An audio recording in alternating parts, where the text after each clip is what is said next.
Hi all നമ്മൾ പുതിയൊരു drama start ചെയ്യുകയാണ്. ഡ്രാമയുടെ പേരാണ് വുഡ് യു മാരി മീ. ഈ ഒരു ഡ്രാമയുടെ സ്റ്റോറി എന്താന്ന് വെച്ചിട്ടുണ്ടെങ്കിൽ ഒരു ഡിപ്പാർട്ട്മെന്റ് സ്റ്റോർ പുതിയതായിട്ട് വിവാഹം കഴിച്ച കപ്പിളിന് വീട് നൽകുന്നുണ്ട്. അങ്ങനെ ഇരിക്കെ നമ്മുടെ ഹീറോയിന് ആ ഒരു വീടൊക്കെ കിട്ടുമ്പോഴത്തേക്കും ഹീറോയിന് നിലവിൽ ഒരു ഹസ്ബൻഡ് ഇല്ലാത്തത് കൊണ്ട് തന്നെ ഫേക്ക് ആയിട്ട് നമ്മുടെ ഹീറോയിനെ ഹസ്ബൻഡ് ആക്കിയൊക്കെ കൂട്ടിക്കൊണ്ട് പോകുന്ന രീതിക്കാണ് സ്റ്റോറിയും പോകുന്നത്. അപ്പോൾ നമുക്ക് നേരെ ഡ്രാമയിലേക്ക് കടക്കാം. നമ്മുടെ ഹീറോയിനായിട്ടുണ്ടായിരുന്ന മെറിക്ക് ഒരു ഡിസൈനർ സ്റ്റുഡിയോ ആണ് ഉള്ളത്. അതുകൊണ്ട് തന്നെ അവളും പല രീതിക്കുള്ള ഡിസൈൻസ് ഒക്കെ ഓരോരോ പ്രോഗ്രാമിന് വേണ്ടിയിട്ടും ഓരോരോ കമ്പനീസിന് വേണ്ടിയിട്ടും ചെയ്തു കൊടുക്കും. അങ്ങനെ ഇരിക്കെ ആ ഒരു നാട്ടിലെ ഗവൺമെന്റ് ഉദ്യോഗസ്ഥർ ചേർന്നിട്ട് ഒരു ക്രാഫ്റ്റ് ഫെസ്റ്റിവൽ ഒക്കെ നടത്തുവാനായിട്ട് പ്ലാൻ ചെയ്തിട്ടുണ്ട്. ഇപ്പോൾ അവളും അതുമായി ബന്ധപ്പെട്ട ഡിസൈൻസ് എല്ലാം തന്നെ അവർക്കും കാണിച്ചു കൊടുക്കുന്നു. പക്ഷെ അവരും അതിലൊന്നും തന്നെ ശ്രദ്ധിക്കാതെ ഡബിൾ മീനിങ് ചോക്സ് ഒക്കെ പറഞ്ഞുകൊണ്ടിരിക്കുമ്പോഴത്തേക്കും അവൾക്കും വളരെയധികം ദേഷ്യം തോന്നുകയാണ്. ഞാൻ കൂടി നൽകുന്ന ടാക്സ് ഒക്കെ അല്ലേ നിങ്ങൾക്ക് ശമ്പളമായിട്ട് കിട്ടുന്നത്, അതൊക്കെ ഓർക്കുമ്പോഴത്തേക്കും എനിക്ക് ഒരുപാട് പുച്ഛം തോന്നുന്നു.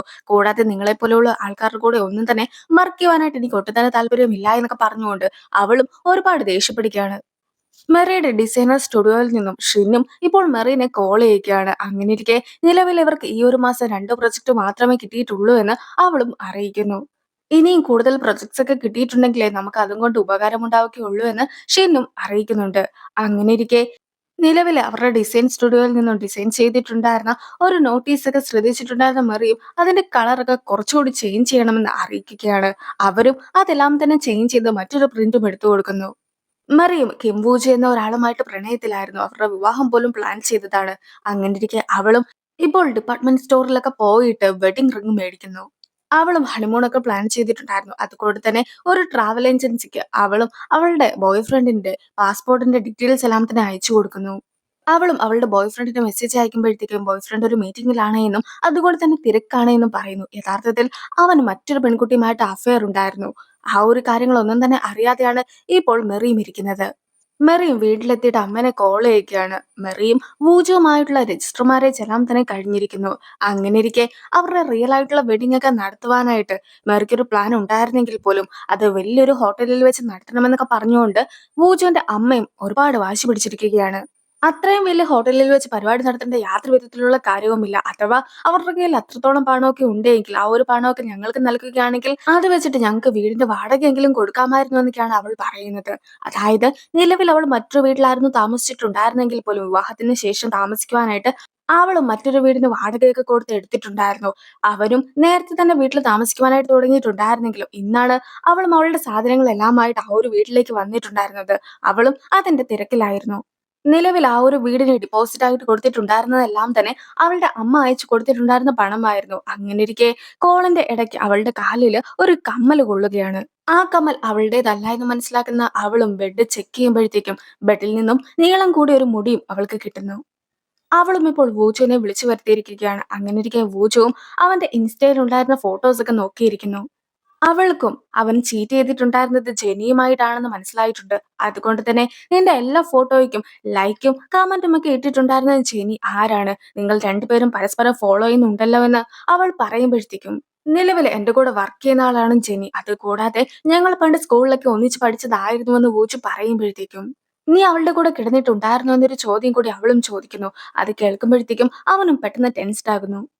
ഇപ്പോൾ റൂമിൽ നിന്നും കിട്ടിയതാണെന്ന് പറഞ്ഞ് മെറിയും കമ്മൽ എടുത്ത് കാണിച്ചു കൊടുക്കുന്നു. കൂടാതെ ഇതേ കമ്മൽ ജെന്നി ഇട്ടിട്ടുള്ള ഒരു ഫോട്ടോയും കൂടി കാണിക്കുമ്പോഴത്തേക്കും കഴിഞ്ഞ വീക്ക് ഞാനും എന്റെ കൊളീഗ്സും കൂടി ചേർന്നിട്ട് ഒരു കമ്പനി വർക്ക്ഷോപ്പിന് പോയിട്ടുണ്ടായിരുന്നു. ആ ഒരു ടൈമില് അവളുടെ കയ്യിൽ നിന്ന് നഷ്ടപ്പെട്ടതായിരിക്കും ഇതേന്ന് പറഞ്ഞുകൊണ്ട് വളരെ കൂളായിട്ടൊക്കെ ഹാൻഡിൽ ചെയ്യുവാനായിട്ട് ഊച്ചങ്ങും ശ്രമിക്കുന്നു. അതേസമയം അവന്റെ കൂടെ വർക്ക് ചെയ്യുന്ന മറ്റാൾക്കാരെല്ലാവരും തന്നെ കഴിഞ്ഞ വീക്ക് പല പല കാര്യങ്ങളായിരുന്നു ചെയ്തുകൊണ്ടിരുന്നതെന്നെല്ലാം തന്നെ അവളും ഇൻസ്റ്റഗ്രാം വഴി കാണിച്ചു കൊടുക്കുകയാണ്. അത് കൂടാതെ ജെന്നി മാത്രമായിരുന്നു അവൻ പോയ അതേ സ്ഥലത്തൊക്കെ പോയിട്ടുണ്ടായിരുന്നത്. അതുകൊണ്ട് തന്നെ നിങ്ങൾ രണ്ടുപേരും മാത്രമായിട്ട് പോയതല്ലേ എന്ന് അവളും ചോദിക്കുന്നു.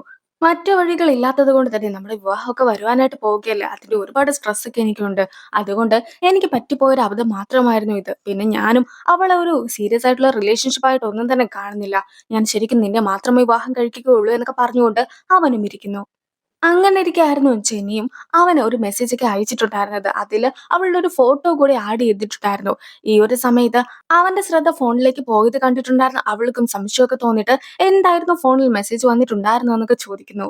അവനും തന്റെ സീനിയർ മെസ്സേജ് അയച്ചതാണെന്ന് പറഞ്ഞതിന് ശേഷം ആ ഒരു ഫോൺ മെറീനെ കാണിക്കുവാനായിട്ട് തയ്യാറാകുന്നില്ല. മെറിയും ആ ഫോൺ കൈക്കലാക്കുമെന്ന് തോന്നിയ സമയത്ത് അവനും ഫോൺ നിലത്തിട്ടതിന് ശേഷം അത് ചവിട്ടി പൊടിക്കുവാനായിട്ടൊക്കെ നോക്കുന്നു. അങ്ങനെ ചവിട്ടുന്നതിനിടയ്ക്ക് മെറിയുടെ കൈയും അതിന്റെ ഇടയ്ക്ക് പെട്ടിട്ട് അവളുടെ കൈക്കിട്ടും ഒരു ചവിട്ടൊക്കെ കിട്ടുകയാണ്. ഇപ്പോൾ അവരുണ്ടായിരുന്ന കോഫി ഷോപ്പിലെ എല്ലാവരും തന്നെ ഈ ഒരു കാഴ്ചയും കാണുന്നു. എല്ലാവർക്കും അവരുടേതായിട്ടുള്ള പ്രൈവസി കാണും. നീ ഒരിക്കലും ആവശ്യമില്ലാത്ത കാര്യങ്ങളിൽ ഒന്നും തന്നെ ഇടപെടുവാനായിട്ട് പാടില്ല എന്ന് പറഞ്ഞ് അവൻ നിൽക്കുമ്പോഴത്തേക്കും നീയായിരുന്നു ശരിക്കും എന്റെ അടുത്ത് ചതിയൊക്കെ ചെയ്തിട്ടുണ്ടായിരുന്നത്. നമ്മൾ ഒന്നിച്ച് വിവാഹമൊക്കെ കഴിഞ്ഞ് താമസിക്കുവാനായിട്ടല്ലേ അപ്പാർട്ട്മെന്റ് മേടിച്ചത്. അങ്ങനെ ഇരിക്കെ നീ ആ അപ്പാർട്ട്മെന്റിൽ ഞാൻ വരുന്നതിന് മുമ്പായിട്ട് മറ്റൊരു പെൺകുട്ടീനെ കയറ്റി. നിനക്ക് പുതിയ ജോലിയൊക്കെ കിട്ടിയിട്ട് ഇപ്പോൾ 7 മാസത്തോളം ആയിരിക്കുന്നു. അങ്ങനെയിരിക്കെ നീ എപ്പോഴും ബിസി ആയിരിക്കും. നിന്നെ ഒന്ന് കോൾ ചെയ്താൽ പോലും കിട്ടുകയില്ല. നീ എന്റെ ബർത്ത്ഡേയും നമ്മുടെ ആനിവേഴ്സറിയും എല്ലാം തന്നെ മറന്നു പോയിട്ടുണ്ടായിരുന്നു. നീ എപ്പോഴും ബിസി ആയതുകൊണ്ട് തന്നെ ഞാൻ എന്റെ വെഡിങ് ഡ്രസ്സൊക്കെ ഒറ്റയ്ക്കാണ് ഇട്ടു നോക്കിയിട്ടുണ്ടായിരുന്നതും. കഴിഞ്ഞ 5 വർഷമായിട്ട് ഞാൻ നിന്നെ പ്രണയിക്കുന്ന സമയത്തെല്ലാം തന്നെ എനിക്കിതുപോലെ ഒരുപാട് നെഗറ്റീവ് ഒക്കെ തോന്നിയിട്ടുണ്ട്. പക്ഷെ അതൊന്നും തന്നെ കാര്യമാക്കണ്ട. നിന്നെ വിവാഹം കഴിച്ചാൽ എല്ലാ പ്രശ്നവും തീരുമെന്നായിരുന്നു ഞാൻ വിചാരിച്ചത്. പക്ഷേ നമ്മൾ വിവാഹം കഴിച്ചിട്ടുണ്ടെങ്കിൽ പോലും നിന്നെ ഡിവോഴ്സ് ചെയ്യാതെ എനിക്ക് മറ്റൊരു മാർഗവുമില്ല. അല്ലാതെ നീ നന്നാവുമെന്ന് എനിക്ക് ഒരിക്കലും തോന്നുന്നില്ല എന്ന് പറഞ്ഞ് അവൾ പോകുന്നതിന് മുമ്പായിട്ട് അവിടെ ഉണ്ടായിരുന്ന ഡ്രിങ്ക്സ് എല്ലാം തന്നെ അവന്റെ ഫേസിലേക്ക് ഒഴിച്ചതിന് ശേഷമാണ് പോകുന്നത്. വൂജുവും ഇപ്പോൾ കൊറിയയിലേക്ക് വരുവാനായിട്ട് ഒരു ഫ്ലൈറ്റ് ഒക്കെ കയറിയിരിക്കുകയാണ്. അങ്ങനെയിരിക്കെ എയർ ഹോസ്റ്റസും അവനെ കാണുവാനായിട്ട് എത്തുന്നു. അതായത് വൂജുവിന്റെ അടുത്ത് ഇപ്പോൾ ഒരു അമ്മയൊക്കെ ഇരിപ്പുണ്ട്. ആ ഒരു അമ്മയുടെ മകന് അമ്മയുടെ അടുത്ത് നിന്ന് മാറിയിട്ടുള്ള ഒരു സീറ്റിലായിരുന്നു ഇരുന്നിട്ടുണ്ടായിരുന്നത്. പക്ഷെ ഇപ്പോൾ വൂജു മാറുകയാണെങ്കിൽ അമ്മയുടെ അടുത്ത് തന്നെ തനിക്ക് ഇരിക്കുവാനായിട്ട് സാധിക്കുമെന്ന് പറഞ്ഞ് അയാൾ നിൽക്കുമ്പോഴത്തേക്കും വൂജുവും ആ ഒരു സീറ്റ് വിട്ടുകൊടുക്കുവാനായിട്ട് തയ്യാറാകുന്നില്ല. പിന്നീട് അവരും കൊറിയയിലെത്തി വൂജു പോകാനായിട്ട് തുടങ്ങുമ്പോഴത്തേക്കും ആ അമ്മയും വൂജുവിന്റെ അടുത്തായിട്ട് നന്ദി പറയുന്നു. അപ്പോഴാണ് ഒരു ഫ്ലാഷ് ബാക്ക് സീൻ കാണിക്കുന്നത്. അതായത് ഇവര് ഫ്ലൈറ്റിലൊക്കെ കയറുന്നതിന് മുമ്പായിട്ട് ഈ ഒരു മകൻ ഫോണിൽ സംസാരിക്കുന്നത് അമ്മയും വൂജും ഒരുപോലെ കേട്ടിട്ടുണ്ടായിരുന്നു. അമ്മ ഇനി അധികം കാലം ജീവിച്ചിരിക്കുമെന്നൊന്നും തന്നെ എനിക്ക് തോന്നുന്നില്ല. അതുകൊണ്ട് തന്നെ അമ്മ ഇപ്പോൾ വിൽക്കാതെ വെച്ചിട്ടുള്ള സ്ഥലമെല്ലാം തന്നെ വിൽക്കുവാനായിട്ടുള്ള പേർപ്പസ് ഒക്കെ ആയിട്ടാണ് ഞാൻ എത്തിയിട്ടുള്ളത്. എത്രയും വേഗം അമ്മേനെ കൊണ്ട് അതെല്ലാം തന്നെ സൈൻ ചെയ്യിക്കണം. കൊറിയയിലെത്തി കഴിഞ്ഞിട്ടുണ്ടെങ്കിൽ എപ്പോഴും അമ്മ ചേച്ചിയുടെ അടുത്ത് തന്നെയായിരിക്കും ഉണ്ടായിരിക്കുക. അതുകൊണ്ട് തന്നെ പേപ്പേഴ്സ് ഒന്നും തന്നെ സൈൻ ചെയ്യുവാനായിട്ട് സാധിക്കുകയില്ല. നിലവിൽ ഇപ്പോൾ ഞാൻ ഫ്ലൈറ്റിലൊക്കെ പോകുന്ന സമയത്ത് അമ്മയുടെ അടുത്തായിട്ട് സീറ്റൊക്കെ കിട്ടുകയാണെങ്കിൽ എനിക്ക് ഉറപ്പായിട്ടും അതെല്ലാം തന്നെ സൈൻ ചെയ്യിക്കുവാനായിട്ട് സാധിക്കുമെന്ന് അയാൾ പറഞ്ഞിട്ടുണ്ടായിരുന്നത് കൊണ്ടാണ് ഇതുപോലെ അമ്മയുടെ അടുത്തുണ്ടായിരുന്ന ആ ഒരു സീറ്റ് ഒന്നും തന്നെ ഊജവും വിട്ടു നൽകുവാനായിട്ട് തയ്യാറാകാതിരുന്നത്. ഏത് നിമിഷവും ഏത് ട്രിക്കിലൂടെ വേണമെങ്കിലും നിങ്ങളുടെ മകൻ നിങ്ങളുടെ സ്ഥലമൊക്കെ കൈക്കലാക്കുവാനായിട്ട് ശ്രമിച്ചേക്കാം. അതുകൊണ്ട് തന്നെ നിങ്ങളും ഒരുപാട് സൂക്ഷിച്ചിരിക്കണം. ഒരിക്കലും നിങ്ങളുടെ മകനെ വിശ്വസിക്കുവാനായിട്ട് പാടില്ല എന്നെല്ലാം തന്നെ വൂജുവും അമ്മയുടെ അടുത്തായിട്ട് പറഞ്ഞു കൊടുക്കുന്നു. എന്നിട്ടാണ് അവനും പോകുന്നത്. ഇപ്പോൾ വൂജുവിന്റെ മുത്തശ്ശിയും വൂജുവിനെ കോൾ ചെയ്യുകയാണ്. അവൻ നാട്ടിലൊക്കെ എത്തിയത് കൊണ്ട് തന്നെ എന്തായാലും മുത്തശ്ശിനെ കാണുവാനായിട്ട് വരുമെന്ന് വിചാരിച്ചുകൊണ്ട് മുത്തശ്ശിയും ഫുഡൊക്കെ ഉണ്ടാക്കുന്ന തിരക്കിലായിരുന്നു ഉണ്ടായിരുന്നത്. അതേസമയം ഞാൻ ഉടനെ ഒന്നും മുത്തശ്ശിനെ കാണുവാനായിട്ട് വരുന്നില്ല. 3 വർഷം കൂടിയാണ് ഞാൻ നാട്ടിൽ വന്നത്. അതുകൊണ്ട് തന്നെ ആദ്യം എന്റെ ഒരു ഹോളിഡേ എല്ലാം തന്നെ ഞാൻ എൻജോയ് ചെയ്തതിന് ശേഷം മാത്രമേ മുത്തശ്ശിനെ കാണുവാനായിട്ട് വരികയുള്ളൂ എന്ന് അവനും പറയുന്നു. അവനെ വെളിയിൽ വിട്ട് പഠിപ്പിക്കുവാനായിട്ട് ഒരുപാട് പണമൊക്കെ ചെലവായിട്ടുണ്ടായിരുന്നു. അതുകൊണ്ട് തന്നെ എത്രയും വേഗം നീ തിരിച്ചെത്തിയതിനു ശേഷം നമ്മുടെ കമ്പനിയിലൊക്കെ ജോയിൻ ചെയ്യണം. അങ്ങനെ ആ ഒരു പണമെല്ലാം തന്നെ എനിക്ക് തിരിച്ചു നൽകണമെന്നൊക്കെ മുത്തശ്ശിയും തമാശയായിട്ട് അവനോടും പറയുന്നു. അവനും വിദേശത്ത് അച്ഛനും അമ്മയും ഒന്നുമില്ലാതെ പോയി പഠിച്ചിട്ടുണ്ടായിരുന്നത് കൊണ്ട് തന്നെ ആ നാട്ടിലെ ഫുഡ് മാത്രമായിരുന്നു കഴിച്ചിട്ടുണ്ടായിരുന്നത്. അതുകൊണ്ടാണ് അവന് വേണ്ടിയിട്ട് വീട്ടിലുണ്ടാക്കുന്ന ഫുഡൊക്കെ ഉണ്ടാക്കാമെന്ന് ഞാനും തീരുമാനിച്ചിട്ടുണ്ടായിരുന്നതെന്ന് മുത്തശ്ശിയും മുത്തശ്ശിയുടെ സെക്രട്ടറിയുടെ അടുത്തായിട്ടും പറയുന്നു. അവനും ഇപ്പോൾ ഓരോരോ സ്ഥലത്തൂടെയൊക്കെ പോയിട്ട് മൊത്തത്തിൽ എൻജോയ് ചെയ്യുന്നു. പല പല സ്ഥലത്തെത്തിയിട്ട് പല പല ഫുഡൊക്കെ കഴിച്ച് പല പല ആക്ടിവിറ്റീസ് ഒക്കെ ചെയ്തായിരുന്നു അവനും നിന്നിട്ടുണ്ടായിരുന്നത്. 1 മാസത്തിന് ശേഷമുള്ള ഒരു സീനാണ് ഇപ്പോൾ കാണിക്കുന്നത്. മെറിയും വൂജുവും തമ്മിൽ വിവാഹബന്ധമൊക്കെ വേർപെടുത്തുവാനായിട്ട് ആപ്ലിക്കേഷൻ കൊടുത്തിട്ടുണ്ടായിരുന്നു. 1 മാസത്തോളം തീരുമാനം മാറ്റണമെങ്കിൽ മാറ്റാമെന്ന രീതിക്ക് അവർക്കും ഒരു പീരീഡ് ഒക്കെ കൊടുത്തു. അതേസമയം ആ ഒരു 1 മാസം കഴിഞ്ഞിട്ടും അവർക്ക് വിവാഹമോചനം തന്നെ മതിയെന്ന് പറഞ്ഞിട്ടുണ്ടായിരുന്നത് കൊണ്ട് തന്നെ അതുമായി ബന്ധപ്പെട്ട ഫോംസ് എല്ലാം തന്നെ ഇപ്പോൾ കോടതിയും മെറിക്കും വൂജുവിനുമായിട്ട് കൊടുത്തുവിട്ടിരിക്കുകയാണ്. വിവാഹത്തിന് ശേഷം താമസിക്കുവാനുള്ള വീടിന് ഡെപ്പോസിറ്റ് ഒക്കെ കൊടുക്കുവാനായിട്ട് പണമൊന്നും ഇല്ലാതിരുന്നത് കൊണ്ടായിരുന്നു മെറിയുടെ അമ്മയുടെ കയ്യിൽ നിന്നും ഡെപ്പോസിറ്റിനുള്ള പണമൊക്കെ മേടിക്കുവാനായിട്ട് അമ്മേനെ കൺവിൻസ് ചെയ്യിക്കുവാൻ ഇവരും രജിസ്റ്റർ മാരേജ് ഒക്കെ ചെയ്തിട്ടുണ്ടായിരുന്നത്. ഇപ്പോൾ മെറിയുടെ അമ്മയുടെ അടുത്തും ഈ ഒരു ഡിവോഴ്സിനെ കുറിച്ച് ഒന്നും തന്നെ അവൾ പറഞ്ഞിട്ടില്ല. കുറച്ചു നാളത്തേക്ക് വിവാഹമൊക്കെ നീട്ടിവെച്ചു എന്ന് മാത്രമാണ് പറഞ്ഞിട്ടുള്ളത്. നിലവിലും മെറി ആയിരുന്നല്ലോ വീടെടുത്തിട്ടുണ്ടായിരുന്നത്. എന്തായാലും ഇനി ആ വീട്ടിൽ തന്നെ താമസിക്കുവാനായിട്ട് പോകുന്നില്ല എന്നും എത്രയും വേഗം ഡെപ്പോസിറ്റ് ഒക്കെ തിരിച്ചു മേടിക്കുവാനായിട്ട് ശ്രമിക്കാമെന്നും പറഞ്ഞുകൊണ്ടാണ് അവളും ഇരിക്കുന്നത്. അതായത് ആ ഒരു വീട് എടുക്കുന്നത് വഴി അവൾക്ക് ഒരുപാട് പണമൊക്കെ നഷ്ടപ്പെട്ടു പോയിട്ടുണ്ടായിരുന്നു. ഡെപ്പോസിറ്റ് ഒക്കെ തിരികെ മേടിക്കുകയാണെങ്കിൽ ആ ഒരു പണമെങ്കിലും ലാഭിക്കാമല്ലോ എന്ന് അവളും കരുതുന്നു. ഡിവോഴ്സ് കഴിഞ്ഞത് കൊണ്ട് തന്നെ ജെന്നിയുമായിട്ട് ഒരു ഹോളിഡേ ട്രിപ്പ് പോകുവാനായിട്ടായിരുന്നു ഊജു പ്ലാൻ ചെയ്തിട്ടുണ്ടായിരുന്നത്. അതുകൊണ്ട് തന്നെ ഫോംസ് എല്ലാം തന്നെ ഫില്ല് ചെയ്ത് ഇപ്പോൾ മെറിയുടെ കയ്യിൽ തന്നെയാണ് അവൻ കൊടുത്തിട്ടുള്ളത്. പിന്നീട് വീണ്ടും വരുന്ന സമയത്ത് കോടതിയിൽ ഇത് സബ്മിറ്റ് ചെയ്താൽ മതിയെന്ന് ഊജുവും അറിയിക്കുന്നു. ഇപ്പോൾ കയ്യിലുള്ള ഈ ഒരു ഫോം സബ്മിറ്റ് ചെയ്ത് കഴിയുമ്പോഴത്തേക്കുമാണ് അവർ ഡിവോഴ്സ്ഡ് ആയി എന്നുള്ള രീതിക്കുള്ള സർട്ടിഫിക്കറ്റ് ഒക്കെ അവർക്ക് കിട്ടുക. നീ എന്നെക്കുറിച്ചുള്ള കാര്യങ്ങളൊക്കെ അങ്ങ് മറന്നു കളഞ്ഞേക്ക്. കുറച്ചു നാളൊക്കെ നമ്മൾ പ്രേമിച്ച് നടന്നു എന്നല്ലേ ഉള്ളൂ. നീയും നല്ലൊരാളെ കണ്ടെത്തി അയാളെ വിവാഹമൊക്കെ കഴിച്ച് ഹാപ്പിയായിട്ട് ജീവിച്ചു എന്ന് അവനും പറയുകയാണ്. അവളും വളരെ കൂളായിട്ടൊക്കെ പെരുമാറുന്നുണ്ടെങ്കിൽ പോലും യഥാർത്ഥത്തിൽ അവൾക്ക് ഒരുപാട് വിഷമമൊക്കെ ഉണ്ടായിരുന്നു. സോ അവളും മനസ്സൊന്ന് ക്ലീൻ ആക്കുവാനായിട്ട് ഇപ്പോൾ ഗെയിംസ് ഒക്കെ പ്ലേ ചെയ്യുവാനായിട്ട് പോകുന്നു. പക്ഷെ ആ ഒരു ഗെയിംസ് ഒക്കെ ചെയ്യുന്ന സമയത്ത് പോലും അവൾക്ക് വൂജിനെ കുറിച്ചുള്ള ഓർമ്മകളായിരുന്നു വന്നിട്ടുണ്ടായിരുന്നത്.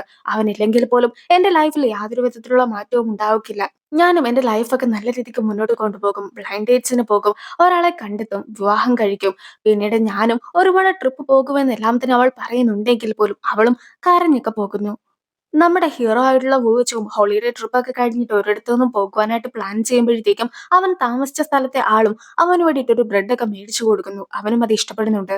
അടുത്ത തവണ വരുമ്പോഴത്തേക്കും ബ്രെഡൊക്കെ മേടിച്ചോണ്ട് വരുന്നതായിരിക്കും. ഈ ഒരു ലോകത്തിലെ തന്നെ ഏറ്റവും നല്ല ബ്രെഡൊക്കെ കൊടുക്കുന്ന കമ്പനി അത് ഞങ്ങളുടേതാണെന്ന് അവനും പറയുന്നു. ഇപ്പോൾ വൂച്ചുവിന്റെ ബേക്കറി കാണിക്കുകയാണ്. വൂച്ചുവിന്റെ മുത്തശ്ശിയാണ് നിലവിലത് നടത്തി വരുന്നത്. അങ്ങനെയിരിക്കെ കൊറിയയിലെ തന്നെ ഏറ്റവും പഴക്കം ചെന്ന ബേക്കറി ഞങ്ങളുടേതാണ് എന്നും പാരമ്പര്യപരമായിട്ടുള്ള ഒരുപാട് ഡിഷസ് ഒക്കെ ഇവർ ഉണ്ടാക്കുന്നുണ്ട് എന്നും അതുപോലെ തന്നെ വെറൈറ്റീസ് കൂടി ട്രൈ ചെയ്യാറുണ്ട് എന്നും എല്ലാം തന്നെ ഇപ്പോൾ മുത്തശ്ശിയും അറിയിക്കുന്നു. മുത്തശ്ശിയും ഒരു ചാനലിന് ഇന്റർവ്യൂ കൊടുക്കുന്ന തിരക്കിലായിരുന്നു ഉണ്ടായിരുന്നത്. നിലവില് മെറിക്ക് ഒരു കോഫി ഷോപ്പിന്റെ വർക്ക് കിട്ടിയിട്ടുണ്ട്. ആ ഒരു കോഫി ഷോപ്പിന്റെ മൊത്തത്തിലുള്ള ലോഗോ ഒക്കെ ഉണ്ടാക്കുക എന്നതായിരുന്നു അവളുടെ ദൗത്യം. അവളും അതൊക്കെ ചെയ്തുകൊണ്ടിരുന്ന സമയത്താണ് അവിടെ വെച്ചിട്ടുണ്ടായിരുന്ന ഡിവോഴ്സിന്റെ ഫോം എല്ലാം തന്നെ കണ്ടിട്ടുണ്ടായിരുന്നത്. എത്രയും വേഗം ഇത് കോടതിയിലൊക്കെ ഹാജരാക്കിയിട്ട് ഡിവോഴ്സ് മേടിക്കേണ്ടതായിട്ടുണ്ട് എന്ന് ഓർത്തുകൊണ്ട് അവളും അത് ബാഗിലായിട്ട് എടുത്തു വെക്കുന്നു. അപ്പോഴായിരുന്നു അവളെ അന്വേഷിച്ചുകൊണ്ട് അവിടെ പോലീസ് എത്തുന്നത്. അതായത് ഒരാള് വിദേശത്തൊക്കെ പോയ സമയത്ത് അയാൾ ആ വീട് നോക്കുവാനായിട്ട് ഒരാളെ ഏൽപ്പിച്ചിട്ടുണ്ടായിരുന്നു. ആ ഒരു വ്യക്തിയാകട്ടെ ഫേക്കായിട്ട് ഒരാളെ ഇറക്കിയതിന് ശേഷം അയാളാണ് വീടിന്റെ ഉടമസ്ഥ എന്നൊക്കെ പറഞ്ഞിട്ടായിരുന്നു മെറിയുടെ അടുത്ത് സംസാരിപ്പിച്ചിട്ടുണ്ടായിരുന്നത്. അങ്ങനെയാണ് മെറിയും ആ ഒരു വീട് റെന്റിന് എടുത്തിട്ടുണ്ടായിരുന്നത്. അതായത് മെറി പണം കൊടുത്തിട്ടുണ്ടായിരുന്നതെല്ലാം തന്നെ റിയൽ ആയിട്ടുള്ള ഓണർക്കായിരുന്നില്ല, മറിച്ച് ഫേക്ക് ആയിട്ടുള്ള ഒരു ഓണർക്കായിരുന്നു. സോ റിയൽ ഓണർ റെന്റിന് വീട് കൊടുക്കാത്തത് കൊണ്ട് തന്നെ മെറിക്ക് അവിടെ താമസിക്കുവാനായിട്ട് സാധിക്കുകയില്ല. കൂടാത്തതിന് ഫേക്ക് ഓണർക്ക് പണം കൊടുത്തത് കൊണ്ട് തന്നെ അയാളെ കണ്ടെത്താതെ ഒരിക്കലും മെറിക്ക് കൊടുത്ത പണം തിരിച്ചും കിട്ടുവാനായിട്ട് പോകുന്നില്ല. നിലവിൽ ആ ഫേക്ക് ആയിട്ടുള്ള ആൾ എവിടെയാണെന്ന് പോലും അവർക്ക് അറിയുകയില്ല എന്നെല്ലാം തന്നെ പോലീസും മെറിനെ അറിയിക്കുന്നു. മേറിയും ഇപ്പോൾ നേരെ വൂജുവിനെ കോൾ ചെയ്യുന്നു. നടന്ന കാര്യങ്ങളെല്ലാം തന്നെ അവളും അറിയിക്കുന്നു. കൂടാതെ അവന്റെ ഒരു അങ്കിൾ ഉണ്ട്. അയാള് പബ്ലിക് പ്രോസിക്യൂട്ടർ ആണ്. സോ അയാളോട് കാര്യങ്ങളൊക്കെ പറയുകയാണെങ്കിൽ എങ്ങനെയെങ്കിലും എന്റെ കയ്യിൽ നിന്നും പണം തട്ടിയ ആളെ കണ്ടെത്തുവാനായിട്ട് സാധിക്കുകയില്ല എന്നൊക്കെ അവൾ ചോദിക്കുമ്പോഴത്തേക്കും നിലവിൽ വൂജുവിന്റെ ഗേൾഫ്രണ്ട് ആയിട്ടുണ്ടായിരുന്ന ജെന്നി അതിന് സമ്മതിക്കുന്നില്ല. അതുകൊണ്ട് തന്നെ വൂജുവും നമ്മൾ ഡിവോഴ്സ് ഒക്കെ കഴിഞ്ഞവരല്ലേ, സോ നിലവിൽ നമ്മൾ തമ്മിൽ യാതൊരു വിധത്തിലുള്ള ബന്ധവുമില്ല, ഇതെല്ലാം തന്നെ നിന്റെ മാത്രം പ്രശ്നങ്ങളാണെന്ന് പറഞ്ഞ് അവളെ ഒഴിവാക്കി വിടുന്നു.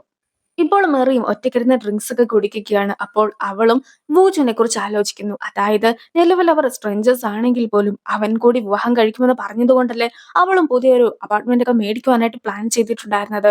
പിന്നെ അവനും ഒരു കാര്യത്തിലും കൂടെ വരാത്തത് കൊണ്ടല്ലേ എല്ലാ കാര്യങ്ങളും അവൾ തന്നെ ചെയ്യേണ്ടി വന്നത്. അങ്ങനെയിരിക്കെ അവളായിരുന്നു ആ ഒരു അപ്പാർട്ട്മെന്റ് എല്ലാം തന്നെ സെലക്ട് ചെയ്തിട്ടുണ്ടായിരുന്നെങ്കിൽ പോലും ഇത്രയേറെ പ്രശ്നമാകുമ്പോഴത്തേക്കും നിനക്കൊന്ന് കൂടെയെങ്കിലും നിന്നുകൂടായിരുന്നോ എന്നൊക്കെ അവളും ഓർക്കുകയാണ്. മെറയുടെ അമ്മയും ഒരുപാട് ഫുഡൊക്കെ ഉണ്ടാക്കിയിട്ട് അവളെ കോൾ ചെയ്യുന്നുണ്ട്. അവളും ഹാപ്പി ആണെന്നുള്ള രീതിക്ക് മാത്രമായിരുന്നു അമ്മയുടെ അടുത്ത് സംസാരിച്ചിട്ടുണ്ടായിരുന്നത്. ഇപ്പോൾ നമ്മുടെ ഹീറോ ആയിട്ടുള്ള വൂജു എവിടേക്കോ പോവുകയാണ്. പക്ഷെ നേരെ അവന്റെ മാപ്പ് എല്ലാം തന്നെ റീറൂട്ട് ചെയ്ത് വിടുകയായിരുന്നു. അങ്ങനെ ഇരിക്കെ എവിടേക്കാണ് പോകേണ്ടതെന്ന് പോലും അറിയാതെ അവൻ വണ്ടിയൊക്കെ ഓടിച്ചുകൊണ്ട് വരുമ്പോഴത്തേക്കും അവന്റെ മുമ്പിലായിട്ട് നടക്കുകയായിരുന്നു മേറിയും. മേറി ആകട്ടെ പലതവണ വൂജുവിനെ കോൾ ചെയ്യുവാനായിട്ട് ശ്രമിക്കുന്നുണ്ടെങ്കിൽ പോലും അവനും ഫോൺ സ്വിച്ച് ഓഫ് ആക്കിയത് കൊണ്ട് തന്നെ ആ ഒരു കോൾസ് ഒന്നും തന്നെ പോകുന്നില്ല. കൂടാതെ ഒരുപാട് മദ്യപിച്ചിട്ട് ആകെ ബോധമൊന്നും ഇല്ലാതെയായിരുന്നു അവൾ നടന്നിട്ടുമുണ്ടായിരുന്നത്. സോ വൂജു വണ്ടിയും ഓടിച്ചു പോകുമ്പോഴത്തേക്കും അറിയാതെ അവൾക്കിട്ട് ചെറുതായിട്ടൊന്ന് തട്ടുകയാണ്. അവളും അവിടെ വീഴുന്നു. മെറി ഓക്കെ ആണോ എന്ന് അറിയുവാനായിട്ട് വൂജുവും അപ്പോൾ തന്നെ വണ്ടിയിൽ നിന്നും ഇറങ്ങി അവളുടെ അടുത്തിട്ട് സംസാരിക്കുന്നുണ്ട്. അവളും ഓക്കെ ആണെന്ന് പറയുന്നു. എങ്കിലും ഡോക്ടറിനെ വല്ലതും കാണുവാനായിട്ട് പോകണമെങ്കിൽ എന്നെ വിളിച്ചാൽ മതിയെന്ന് പറഞ്ഞ് അവനും അവന്റെ നമ്പർ അവൾക്ക് നൽകുന്നു. ഈ ഒരു സമയത്ത് അവന്റെ പേര് ടൈപ്പ് ചെയ്തിട്ടുണ്ടായിരുന്നത് വായിച്ചിട്ടുണ്ടായിരുന്ന അവളും ഇത്രയും നേരം വൂജുവിനെ കുറിച്ചായിരുന്നല്ലോ ഓർത്തുകൊണ്ടിരുന്നത്. സോ ഈ ഒരു വൂജുവിനെ കാണുമ്പോഴത്തേക്കും ആ വൂജു ആണെന്നൊക്കെ തെറ്റിദ്ധരിക്കുകയാണ്. നീ എന്താ എന്റെ ഫോണൊന്നും എടുക്കാത്തതെന്നൊക്കെ ചോദിച്ചുകൊണ്ട് അവളും അപ്പോഴത്തന്നെ അവനെ തല്ലുന്നു. കൂടാതെ അവനായിരിക്കും തന്റെ ബോയ് ഫ്രണ്ട് എന്നുള്ള രീതിക്ക് മാത്രമായിരുന്നു അവൾ സംസാരിച്ചിട്ടുണ്ടായിരുന്നത്. നീ തന്നെ എല്ലാ ഉത്തരവാദിത്വം ഏറ്റെടുക്കണമെന്നും നീ എനിക്ക് പണം തരണമെന്നും ഒക്കെ അവൾ പറയുമ്പോഴത്തേക്കും ഇപ്പോൾ വണ്ടി ഇടിച്ചതിന്റെ പണം നൽകണമെന്നാണ് അവൻ വിചാരിക്കുന്നത്. സോ അവനും പണം കൊടുക്കുവാനായിട്ട് തയ്യാറായിരുന്നെങ്കിൽ പോലും വലിയൊരു തുകയൊക്കെ അവൾ പറയുന്നത് കേൾക്കുമ്പോഴത്തേക്കും അവനും ആകെ ഞെട്ടുന്നു. അവൾ ഉദ്ദേശിച്ചിട്ടുണ്ടായിരുന്നത് വീടൊക്കെ മേടിക്കുവാനായിട്ട് ഡെപ്പോസിറ്റ് കൊടുത്ത ആ ഒരു പണത്തിനെ കുറിച്ചായിരുന്നു. അങ്ങനെ ഇരിക്കെ അവളും എന്റെ അമ്മയുടെ പണമാണത്, എനിക്കത് തിരിച്ചു വേണമെന്നൊക്കെ പറയുമ്പോഴത്തേക്കും അവൾക്ക് കാര്യമായി എന്തോ സംഭവിച്ചു എന്നൊക്കെ മനസ്സിലാക്കിയിട്ടുണ്ടായിരുന്ന അവനും ഓടി അവന്റെ വണ്ടിയിൽ കയറുന്നുണ്ട്. പക്ഷെ അവളും അവനെ ഒറ്റയ്ക്ക് പോകുവാനായിട്ട് സമ്മതിക്കാതെ അവന്റെ വണ്ടിയിൽ തന്നെ കയറിയിരിക്കുന്നു. പിന്നീട് അവനും ഒരുപാട് ശ്രമിച്ചതിന് ശേഷമാണ് അവളെ വണ്ടിയിൽ നിന്നും ഇറക്കി വിടുന്നതും. ഇനിയും എന്റെ പിറകെ വരികയാണെങ്കിൽ ഞാൻ പോലീസിനെ വിളിക്കുമെന്ന് പറഞ്ഞ് അവൻ പോകാനായിട്ട് തുടങ്ങുന്നുണ്ടെങ്കിൽ പോലും അവളും അവന്റെ മേത്തായിട്ട് കയറി ഇരുന്നതിന് ശേഷം അവനെ നടക്കുവാനായിട്ട് സമ്മതിക്കാതെ അവന്റെ കണ്ണൊക്കെ പൊത്തി വെച്ചിട്ടായിരുന്നു ഇരുന്നിട്ടുണ്ടായിരുന്നത്. അങ്ങനെ ഇരിക്കെ അവനും എങ്ങനെയൊക്കെ അവളെ തള്ളി മാറ്റുന്നു. കൂടാതെ അവൾ സംസാരിക്കുന്നത് അവനും കേൾക്കുകയാണ്. അതായത്, നീ എന്തിനാണ് എന്നെ ചീറ്റ് ചെയ്തിട്ടുണ്ടായിരുന്നത്? നീ കാരണമല്ലേ ഞാനിപ്പോൾ ഒരു ഡിവോഴ്സി ആയത്. അങ്ങനെ ഇരിക്കെ ഈ ഒരു സത്യങ്ങളെല്ലാം തന്നെ ഞാൻ അമ്മയുടെ അടുത്ത് പറയുകയാണെങ്കിൽ അമ്മ ചങ്ക് പൊട്ടി മരിക്കുന്നതായിരിക്കും എന്നൊക്കെ പറഞ്ഞ് അവളും ആകെ വിഷമിക്കുന്നു. അവളുടെ ആ ഒരു വിഷമമൊക്കെ കണ്ടിട്ടുണ്ടായിരുന്ന അവനും അപ്പോഴായിരുന്നു ഒരു കാര്യം ശ്രദ്ധിച്ചിട്ടുണ്ടായിരുന്നത്. അതായത്, അവിടെ ഒരു മുള്ളിന്റെ ചെടിയൊക്കെ ഉണ്ടായിരുന്നു. ഇവളും നേരെ പോയി ഇരുന്നിട്ടുണ്ടായിരുന്നത് അതിന്റെ മുകളിലാണ്. പക്ഷെ ഒരുപാട് മദ്യമൊക്കെ കുടിച്ചത് കൊണ്ട് തന്നെ ആ ഒരു ബോധം ഒന്നും തന്നെ ഇല്ലാതെയാണ് അവൾ ഇരിക്കുന്നതും. അവനും ഇപ്പോൾ അവൾ ഇരിക്കുന്നത് എവിടെയാണെന്ന് അവളോട് പറഞ്ഞു കഴിയുമ്പോഴത്തേക്കും അവളും വേദന കാരണം നിലവിളിക്കുന്നു. അങ്ങനെയിരിക്കെ അവനാണ് അവളെ സഹായിക്കുന്നത്. അങ്ങനെ അവനും അവളെ ഹോസ്പിറ്റലിലേക്ക് കൂട്ടിക്കൊണ്ടു പോകുന്നു. അവളുടെ ബോഡിയിൽ നിന്നും 17 മുള്ളുകളായിരുന്നു ഇതുപോലെ പുറത്തെടുത്തിട്ടുണ്ടായിരുന്നത്. ഇപ്പോൾ അവളെ നോക്കി ഡോക്ടറും വൂജുവുമായിട്ട് സംസാരിക്കുന്നു. അവളുടെ പേര് ജിൻക്യുങ് എന്നാണ്. അവളും വൂജുവും ഫ്രണ്ട്സ് ആണ്. അങ്ങനെയിരിക്കെ അവളുടെ അച്ഛൻ തന്നെ ആയിരുന്നു ഈ ഒരു വൂജുവിന്റെ മുത്തശ്ശിയുടെ ഡോക്ടർ. അതുകൊണ്ട് തന്നെ വൂജു നാട്ടിൽ വന്നിട്ട് 1 മാസം ആയെന്നുള്ള കാര്യമെല്ലാം തന്നെ അവളും അറിഞ്ഞിട്ടുണ്ട്. ഇപ്പോൾ അവൻ ഹോസ്പിറ്റലിലേക്ക് കൂട്ടിക്കൊണ്ടുവന്ന പെൺകുട്ടി അവന്റെ തന്നെ ഗേൾഫ്രണ്ട് ആണോ എന്ന് ജിൻക്യുങ് ചോദിക്കുമ്പോഴത്തേക്കും അല്ല എന്ന് അവനും അറിയിക്കുന്നു. അവൾ ബോധമില്ലാതെ മദ്യപിച്ച് വഴിയിലൂടെയൊക്കെ നടക്കുകയായിരുന്നു. എന്റെ വണ്ടി അറിയാതെ ചെന്ന് അവൾക്കിട്ടൊന്ന് ഇടിച്ചു. അതുകൊണ്ടാണ് ഞാനും ഇതുപോലെ അവളെ കൂട്ടിക്കൊണ്ട് ഇവിടേക്ക് വന്നിട്ടുണ്ടായിരുന്നത്. പിന്നെ അവൾക്ക് എങ്ങനെയാണ് ഇതെല്ലാം തന്നെ സംഭവിച്ചതെന്നുള്ളത് വലിയൊരു സ്റ്റോറി ആയതുകൊണ്ട് തന്നെ പിന്നെ ഞാൻ അതെല്ലാം തന്നെ നിന്നെ അറിയിക്കാമെന്ന് അവനും പറയുകയാണ്. അവൾക്കും വൂജുവിന്റെ അടുത്തൊരു ഇഷ്ടമുണ്ട്. പക്ഷെ അവളും അതൊന്നും തന്നെ തുറന്നു പറഞ്ഞിട്ടില്ല. അങ്ങനെയിരിക്കെ നമുക്കൊരു കോഫി കുടിക്കാനായിട്ട് പോയാലോ എന്ന് അവൾ ചോദിക്കുമ്പോഴത്തേക്കും അതിലെ നടന്നു പോയിട്ടുണ്ടായിരുന്ന മെറീനെ കണ്ടിട്ടുണ്ടായിരുന്ന വൂജു നമുക്ക് പിന്നെ ഒരു ദിവസം കോഫി കുടിക്കാമെന്ന് പറഞ്ഞ് അവളെ ഹെൽപ്പ് ചെയ്യുവാനായിട്ട് പോകുന്നു. മെറിനെ കാറിൽ കയറ്റി കൊണ്ടുപോവുകയാണ് വൂജു. അവൾക്ക് ഇരുന്നു പോകാനായിട്ട് സാധിക്കുകയില്ല. അങ്ങനെയിരിക്കെ അവളും ഓരോരോ കാര്യങ്ങളായിട്ട് അവനോട് സംസാരിക്കുന്നു. അതായത്, ഇന്ന് എനിക്ക് വളരെ മോശപ്പെട്ട ഒരു ദിവസമായിരുന്നു. കൂടാതെ എനിക്ക് പരിചയമുള്ള ഒരാളുടെ പേരും വൂജു എന്ന് തന്നെയാണ്. അതുകൊണ്ട് തന്നെ ഒരുപാട് മദ്യപിച്ചിരുന്ന ഞാനും അയാള് നീ ആയിരിക്കുമെന്ന് തെറ്റിദ്ധരിച്ചു. എന്നോട് നീ ക്ഷമിക്കണമെന്ന് അവളും പറയുന്നു. പിന്നീട് അവരും കുറെ ദൂരം പോയി കഴിയുമ്പോഴത്തേക്കും അവൾക്കും ഛർദ്ദിക്കുവാനായിട്ട് തോന്നുകയാണ്. സോ അവനും വണ്ടി ഇടയ്ക്ക് വെച്ച് നിർത്തുന്നു. ആകാശത്ത് സൂര്യൻ ഉദിച്ചു വരുന്ന ഒരു കാഴ്ച അവൾ കാണുകയാണ്. ഇരുട്ടിനെ മാറ്റിക്കൊണ്ടാണല്ലോ സൂര്യൻ പ്രകാശിക്കുന്നത്. അങ്ങനെയിരിക്കെ നമ്മുടെ ലൈഫിൽ എന്തൊക്കെ കാര്യങ്ങൾ നടന്നിട്ടുണ്ടെങ്കിലും പിറ്റേ ദിവസമാകുമ്പോഴത്തേക്കും പതിവ് പോലെ തന്നെ സൂര്യൻ ഉദിക്കും. രാവിലെ ആകും. അതുകൊണ്ട് തന്നെ എല്ലാത്തിനും ഒരു അവസാനം ഉണ്ടാകും. നമുക്ക് ഒരു ശുഭപ്രതീക്ഷയ്ക്ക് നൽകുന്ന രീതിക്കുള്ള മെസ്സേജാണ് ദൈവം നൽകുന്നതെന്നാണ് ഞാനും വിശ്വസിക്കുന്നതെന്ന് അവളും പറയുന്നു. കൂടാതെ അവൾക്ക് ബ്രേക്ക്ഫാസ്റ്റ് ഒക്കെ മേടിച്ച് കൊടുത്തതിന് ശേഷമായിരുന്നു അവനും വീടിന് മുമ്പിലായിട്ട് അവളെ ഇറക്കി വിട്ടിട്ടുണ്ടായിരുന്നത്. ഹോസ്പിറ്റൽ ബില്ലും കാര്യങ്ങളൊക്കെ ആയിട്ട് കുറച്ച് പണമൊക്കെ ചെലവായിട്ടുണ്ടല്ലോ. ആ ഒരു പണമൊക്കെ തരുവാനായിട്ട് താൻ തയ്യാറാണെന്ന് അവൾ പറയുന്നുണ്ടെങ്കിലും അവനും അതൊന്നും തന്നെ കേൾക്കാതെ പെട്ടെന്ന് തന്നെ വണ്ടി ഓടിച്ചു പോകുന്നു. അടുത്തതായിട്ട് ഒരു കൺസ്ട്രക്ഷൻ കമ്പനി ലക്കി ഡ്രോ ഒക്കെ നടത്തുവാനായിട്ട് പ്ലാൻ ചെയ്ത് കഴിഞ്ഞിരിക്കുകയാണ്. അതിനെക്കുറിച്ചും കാണിക്കുന്നു. ആ ഒരു കൺസ്ട്രക്ഷൻ കമ്പനി തുടങ്ങിയിട്ട് 30 വർഷം ആയതുകൊണ്ടാണ് അവരും പുതിയതായിട്ട് പണി കഴിപ്പിച്ചിട്ടുണ്ടായിരുന്ന അപ്പാർട്ട്മെന്റ് പുതിയതായിട്ട് വിവാഹമൊക്കെ കഴിഞ്ഞ ഒരു കപ്പിളിന് കൊടുക്കുവാനായിട്ട് തീരുമാനിച്ചിട്ടുള്ളത്.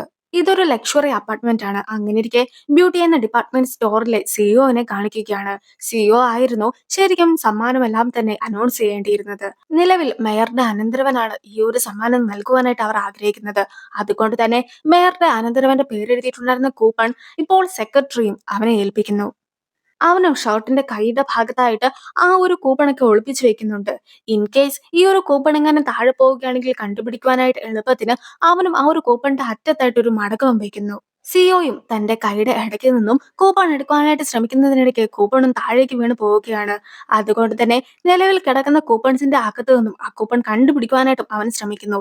ഒരു മടക്കമുള്ള കൂപ്പണാണെന്ന് മാത്രം അറിയാവുന്ന അവനും ഒരുപാട് തപ്പി കഴിയുമ്പോഴത്തേക്കും ഒരു മടക്കമുള്ള കൂപ്പൺ കിട്ടുകയാണ്. പക്ഷെ അതിലുണ്ടായിരുന്നത് മേയറുടെ അനന്തരവന്റെ പേരായിരുന്നില്ല, മറിച്ച് മെറിയുടെയും ബൂജുവിന്റെയും പേരായിരുന്നു. സോ ഇപ്പോൾ മെറിക്കും ഡിപ്പാർട്ട്മെന്റ് സ്റ്റോറിൽ നിന്നും ഒരു കോള് വരുന്നു. അങ്ങനെ ഇരിക്കെയാണ് 2 മാസം മുമ്പ് നടന്ന കാര്യങ്ങളെ കുറിച്ച് കാണിക്കുന്നത്.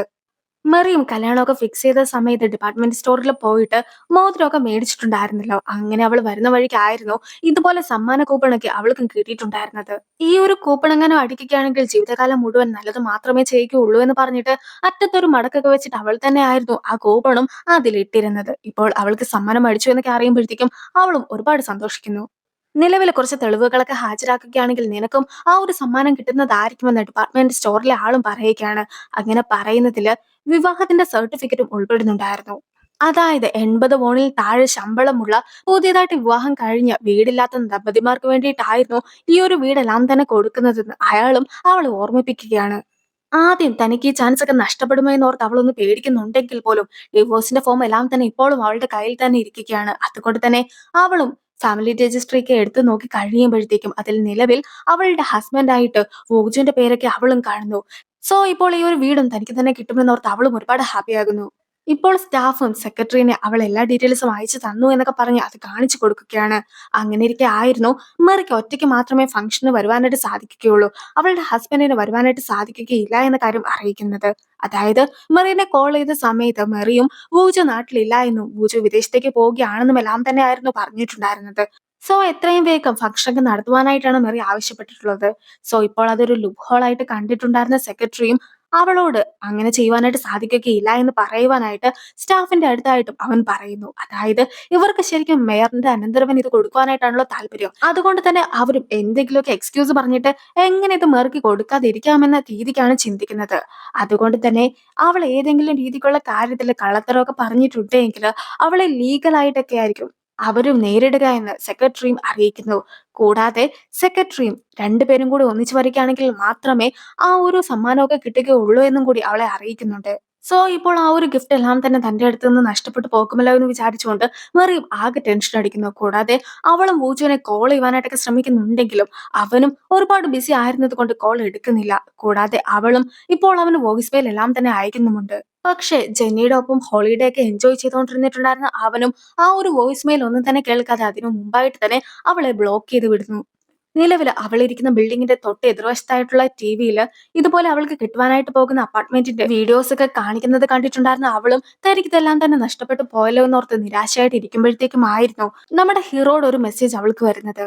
അതായത് വണ്ടിയൊക്കെ ഇടിച്ച സമയത്ത് അവളുടെ കൈക്ക് ഒരു ഇഞ്ചുറി സംഭവിച്ചോ എന്നൊരു സംശയമൊക്കെ അവൻ ഉണ്ടായിരുന്നത് കൊണ്ട് തന്നെ ഇടയ്ക്കിടയ്ക്ക് അവളുടെ അടുത്ത് കൈ ഒന്ന് ഡോക്ടറിനെ കാണിക്കണം, ഒരു എക്സ്റേ ഒക്കെ എടുക്കണമെന്ന് അവൻ പറഞ്ഞിട്ടുണ്ടായിരുന്നു. അങ്ങനെ ഇരിക്കെ ഡോക്ടറിനെ കാണുവാനായിട്ട് പോയായിരുന്നു എന്ന് ചോദിക്കുവാനായിട്ടാണ് അവനും മെസ്സേജ് അയച്ചത്. പക്ഷേ ഈ ഒരു മെസ്സേജിനിടയ്ക്ക് അവളും അവന്റെ പേര് വൂജു എന്നതാണെന്ന് ഒന്നും കൂടി ഒന്ന് ശ്രദ്ധിക്കുന്നു. നിലവിലെ ഡിപ്പാർട്ട്മെന്റ് സ്റ്റോറിലുള്ള ആൾക്കാർക്ക് അയച്ചിട്ടുണ്ടായിരുന്ന ഡീറ്റെയിൽസിൽ വൂജുവിന്റെ പേര് മാത്രമേ ഉള്ളൂ. പക്ഷെ വൂജുവിന്റെ ഫോട്ടോ ഒന്നും തന്നെ ഇല്ല. അതുകൊണ്ട് തന്നെ ഏത് വൂജുവിനെ കൊണ്ടുവന്ന് നിർത്തിയിട്ടുണ്ടെങ്കിലും അവർ റിയൽ ആയിട്ടുള്ള വൂജു അതായിരിക്കുമെന്ന് വിചാരിക്കുന്നതാണ്. അതുകൊണ്ട് തന്നെ ഈ ഒരു വൂജുവിന്റെ അടുത്തും ഇതിനെക്കുറിച്ച് സംസാരിച്ച് നോക്കിയാലോ എന്ന് അവൾക്കും തോന്നുന്നു. അങ്ങനെ അവളും പിറ്റേ ദിവസം വൂജുവിനെ വിളിച്ചു വരുത്തിയതിനു ശേഷം അവൻ വിവാഹം കഴിച്ചിട്ടുണ്ടോ എന്ന് അന്വേഷിക്കുന്നു. അവൻ വിവാഹം കഴിച്ചിട്ടില്ല എന്ന് അറിയുമ്പോഴത്തേക്കും നിനക്കെന്റെ ഹസ്ബൻഡ് ആകുവാനായിട്ട് സാധിക്കുമോ എന്ന് അവളും ചോദിക്കുകയാണ്. അങ്ങനെയാണ് ബുഡിയും മാരിയുമിയുടെ ഫസ്റ്റ് എപ്പിസോഡ് അവസാനിക്കുന്നത്.